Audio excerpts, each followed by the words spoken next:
comment ça peut se passer si demain, la pluie continue à tomber? Mesdames et messieurs, la partie est interrompue. Quand votre partie démarre et que vous êtes interrompu à plusieurs reprises, c'est terrible.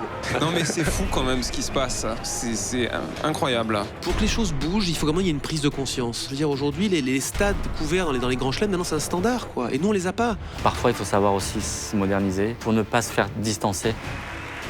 La compétition est là entre les tournois du Grand Chelem.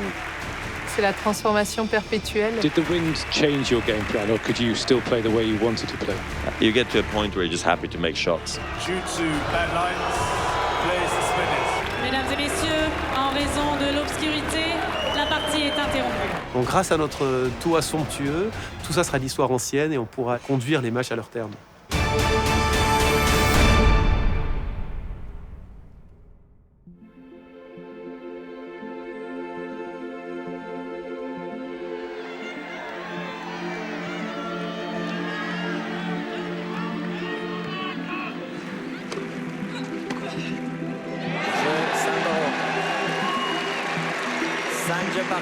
Confirmation that this is now the longest match in the history of tennis.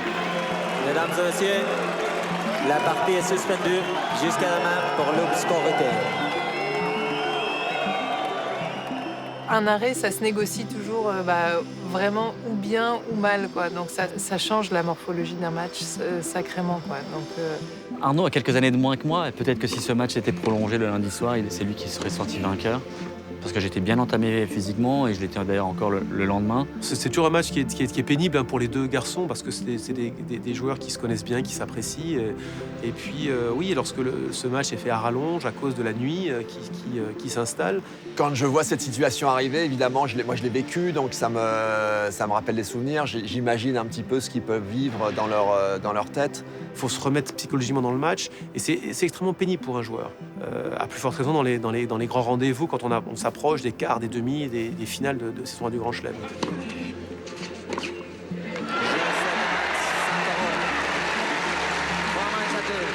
Après, j'ai vécu beaucoup d'émotions dans le stade, notamment sur ce terrain, donc plein de bons souvenirs ici.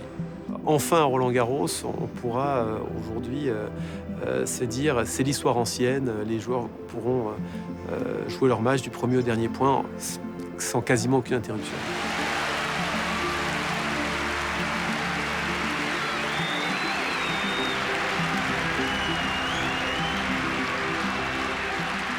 C'est un public, je pense, composé de gens assez sages, très respectueux des traditions, de l'esprit du jeu, qui viennent ici pour vivre des émotions. Et on veut satisfaire ces gens-là. Je veux dire, on veut continuer entre guillemets, à donner du rêve. Vous savez, c'est très frustrant pour des gens passionnés de tennis qui viennent voir leur plus grand champion et finalement à 21h ou le match est interrompu par la nuit ou à 19h par la pluie. C'est presque dramatique parfois de devoir dire à des gens on est désolé mais vous verrez pas de tennis aujourd'hui à Roland-Garros. C'est terrible, je trouve, pour ces gens-là quand on aime le sport et quand on est pris par un match.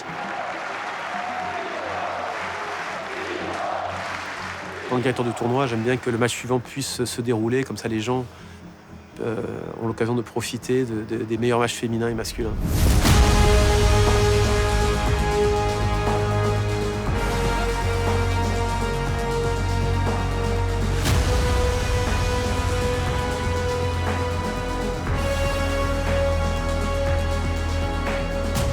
Encore une fois, c'est rassurant de quitter le vestiaire et se dire quoi qu'il arrive, mon match va se disputer jusqu'à son terme.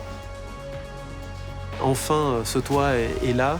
Donc on pourra non seulement faire plaisir aux 15 000 personnes sur ce cours Philippe Chatrier, mais aussi à tous les fans de tennis qui suivent le tournoi à la télévision, finalement, de voir un match en continu, sans interruption. Et ça, vraiment, je crois que c'est vraiment la bonne nouvelle. On avait déjà eu des rénovations par avant, mais les choses évoluent tellement vite que voilà, il fallait faire ce genre de travaux. Donc je dirais que le central, c'est vraiment la touche finale et c'est une sacrée touche finale.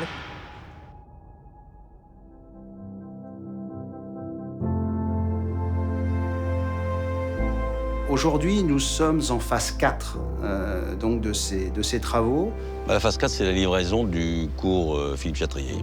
Comme on le dit souvent, c'est notre vaisseau amiral, c'est là où tout va se passer. C'est là où la finale se joue, évidemment. Donc c'est le bâtiment le plus important du projet. Avec la technologie qui existe aujourd'hui, de pouvoir offrir un spectacle continu, garanti, je dirais, ça devient quelque chose qui est assez indispensable. Il était tout à fait normal que ça vienne à Roland-Garros. On se souvient que les travaux ont commencé il y a 3 ans sur ce site pour finalement apporter cette dernière pièce qui est presque la cerise sur le gâteau. On est extrêmement fiers aujourd'hui d'avoir ce toit rétractable qui est magnifique.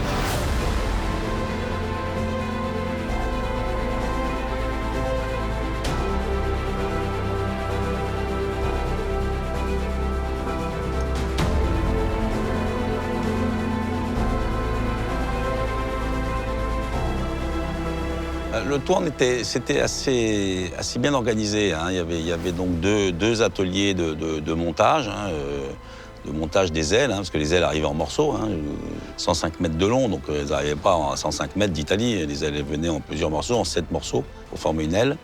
Et puis ces morceaux, on les assemblait et les soudait sur place. Et on les équipait avec les entoilages, les moteurs, etc. sur place. Donc il y avait 2 ateliers de fabrication, et après il y avait 2 tours pour monter chaque aile sur le toit.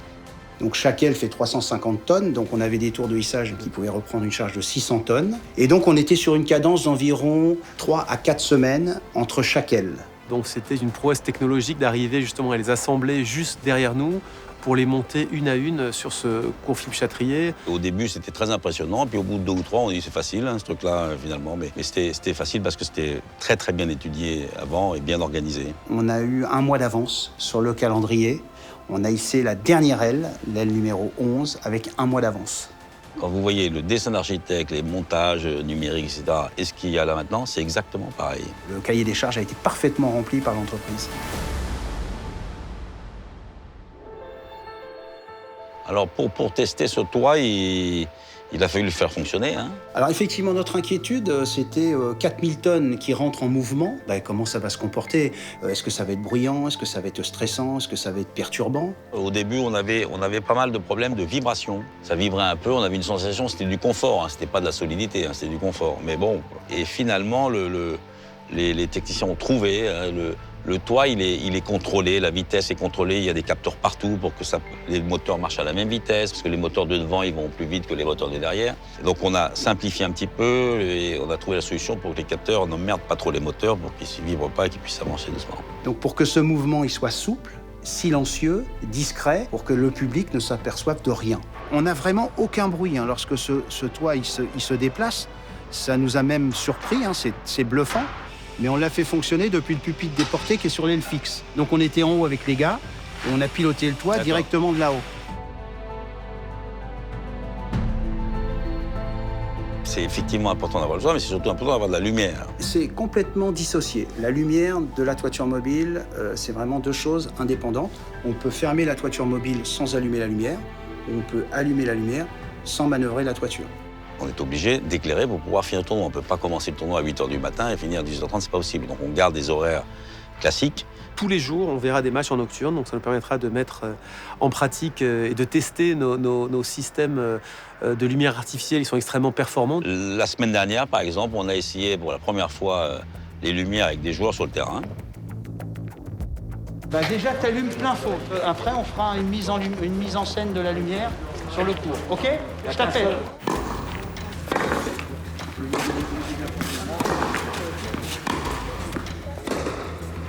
Les lumières, c'est toujours stressant. Est-ce que les mecs vont pouvoir jouer? Est-ce qu'ils l'ont pas dans la tronche quand ils servent ou quand ils montent à la volée? Le joueur professionnel, ça va très vite. Donc il faut qu'il ait un bon éclairage, et qu'il soit performant. Donc on doit apporter les meilleures conditions. Quand on voit la vitesse à laquelle les joueurs évoluent sur le terrain, la violence de leur frappe, il faut qu'il y ait des conditions lumineuses exceptionnelles, et je crois qu'elles le sont. Tu passes vite en fait. Ton regard il passe vite à autre chose et t'es plus ému. C'est canon. Une partie des lumières faisait partie de la phase 4, mais pas tout. Donc on a anticipé. On a équipé tous les cours annexes, Simone Mathieu, Suzanne Anglais et Chatrier, avec de la lumière pour pouvoir finir sur tous les cours.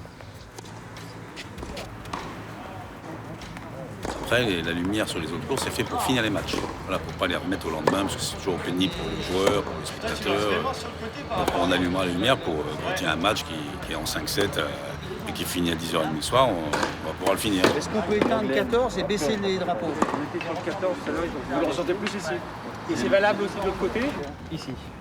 2280. Comme c'est un peu moins lumineux qu'au centre. De ce côté, on ressent un peu plus d'ombre. Les joueurs vont s'en rendre beaucoup plus compte sur le 14 qu'ici.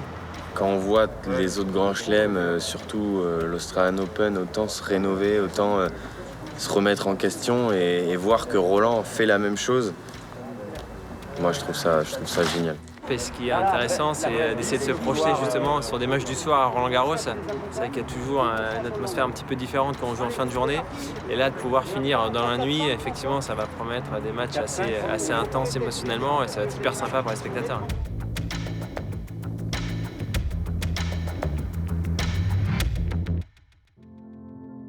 Donc on ne doit pas s'arrêter, on doit continuer à travailler et en permanence chercher par tous les moyens à aujourd'hui accueillir des fans, des journalistes du monde entier qui se font un peu les échos de ce qui se passe ici, parce que je crois que le Roland-Garros est une formidable vitrine pour le sport et le sport français en particulier, qu'on est très fiers d'avoir ce tournoi ici à Paris. Vous savez, il n'y en a pas d'autres comme ça, c'est un ouvrage d'art, quoi.